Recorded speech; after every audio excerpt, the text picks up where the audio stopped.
Hey guys, so I mentioned to you guys all the time what I like to do. We'll always talk about the big releases that are coming out and the big studio movies that are coming out, but I like to shine the light on the movies that everybody's always asking, where are the original movies? What can I see that's interesting and that's not just, got the big inflated budgets and superheroes and everything too. And I like to shine the light on that. And today is one of those movies. Another Day in America it's another thing. We got a dark comedy, and I like my comedy dramas, and that's what this one is. It revolves around an ensemble of, it's got distinct characters as they each go through a post-pandemic day in American office. Now, what we have today is a chance to talk to both the director and the writer, Emilio Moro, and one of the stars of the film who plays Scott Miller in the movie, and that's Oliver Trevino. Now, ladies and gentlemen, I want to bring them both in. Good. Thanks for having us. Yeah, of course. I'm good, mate. Nice to be on. It's great to have you on. And let me ask you guys real quick, and we'll start with you, Emilio. Yep. Tell me about this movie, man. What was the idea of saying, look, I want to put this thing together. I have this idea. How did it all come to be? I wrote it in over like a 1 week period during the pandemic. And I just wanted to tell a really funny story that had a lot of like early 90s indie DNA, like Clerks and like even even like stories that kind of language could shock you but make you laugh, and just put the camera in front of our society and culture and kind of poke fun at it, but then tell a meaningful story that that competes against today's modern day commentary that we get online, social media and podcasts. So I love that vibe. I love that tone of it. And it's always, and like I said, it's always, for me, I like discovering projects like this because of everything that I just said in the intro here too. But Oliver, talk to me, man. How did you get involved in this, and how did you first come to hear about it? And what did you say? No, I need to be a part of this. Yeah, I got introduced to Emilio through another producer friend. We were, doing a project together, and he was like, "You got to meet this guy," and we connected. And as soon as I read the script, I think exactly what appeals to you is what appealed to me. It's refreshing. We're all bombarded with the big studio stuff, the Marvels, the big budget stuff, and when I read Emilio's writing, it was just so raw and honest. And like not holding back, it's kind of one of those scripts that you read and you're laughing because you're also laughing, being like, I can't believe he's saying this. And that's what's refreshing for an actor. And you want to work with writers and directors who give you what's on the page, and you can then do what you do. And with Emilio, it's kind of every actor that was on the set loved it for that reason. He's an actor's director and an actor's writer as well. So I love the raw honesty. I love that he's just saying shit that we're all thinking, we all want to say, and some of us don't have the balls to say it. So there you go. And so I guess that's the other throwback to Emilio here, is that kind of the benefit of being the the writer director, is like, hey, you know what? I want to say this. I'm gonna let those guys say it.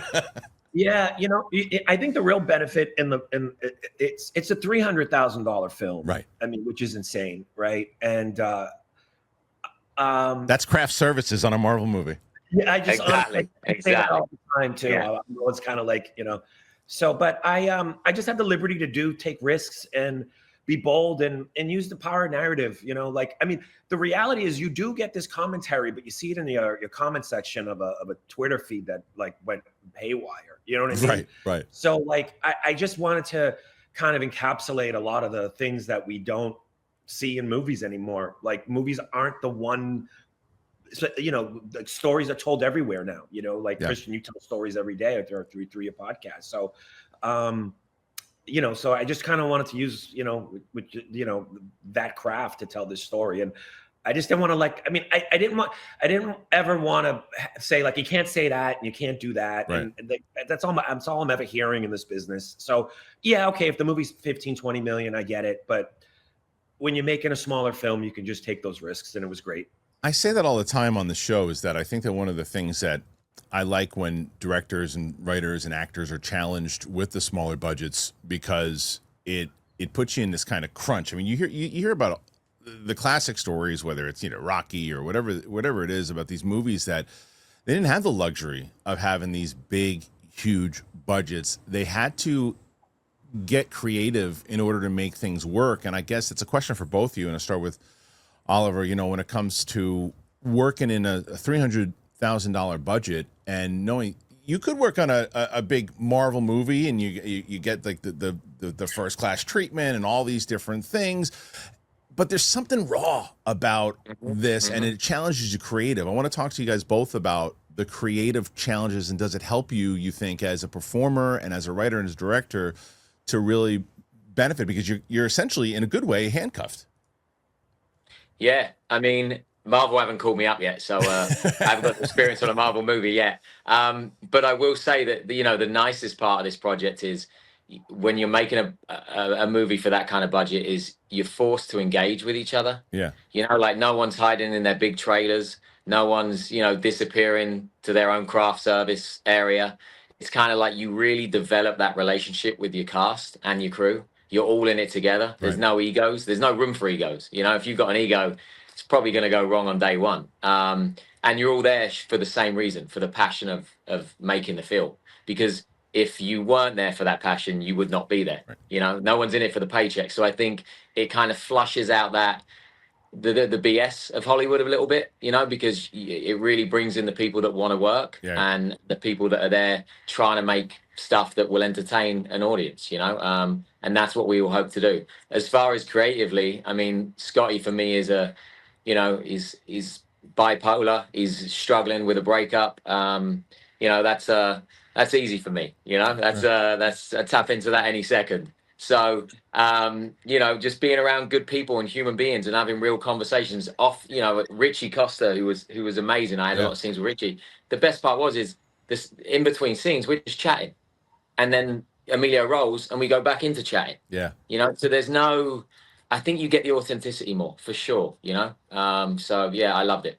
Yeah. And I guess the same thing, for you, Emilio, that question, but then I want to know, as we kind of wind down here, as far as where people can find the movie, how they can check it out. And I do, before you even answer any of that, the cast, besides Oliver, obviously, who is great in the film, you got a really good supporting cast here too. I mean, you've got Alexis Knapp starring as Tracy Anderson in the movie too. Pitch Perfect, people know her from.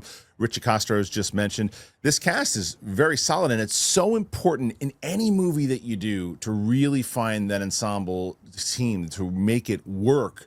So talk to me about that first. Talk to me about putting this together, because this is your baby. You want to bring these characters to life. At what point do you go, yes, yes, yes, that's everybody I need? Because it's like sports. It's a team. You got to find that team, because it doesn't matter if there's one great performance. If there's one great performance and someone's an asshole, then you're like, great, but at what cost?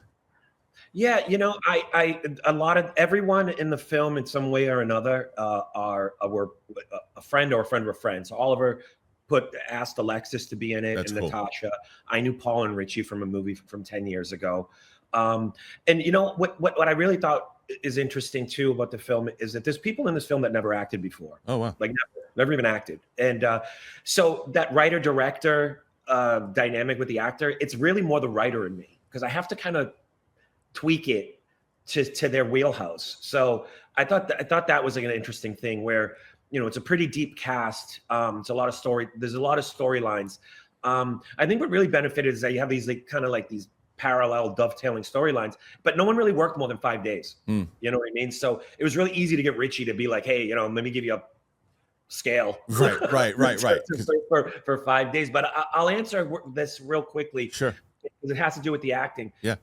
I started an interview with Tarantino, and he said when he casted Reservoir Dogs, he said, if I knew if I just had them on a blank wall, I'd be okay. And I felt that at some point. That's great. I wish I had more than a blank wall sometimes, but like, I just knew that 80% of this was the acting, and if you look at most of the reviews that are already out, everyone really goes towards like the performances are great. And sure. I got lucky, and it's a combination of like, you know, luck and, you know, hard work. Well, the film, again, guys, Another Day in America. And where can they find it, Emilio, if they want to go check this out? Yeah, so it comes out June 17th, and it's across all these platforms that you would normally watch a movie: Amazon, Apple. I don't even know what it's called anymore. iTunes, Right. and Google, whatever, and those kind of. So it's like this digital release, and well, it's June 17th, and we had a small little theatrical before this, but this is the real release, so everyone can watch it. Well, I can't thank you guys enough for talking about your movie and let people know about it. And I tell you guys, go and check it out. Again, Another Day in America. Thank you to both Amelia and Oliver for joining us here today.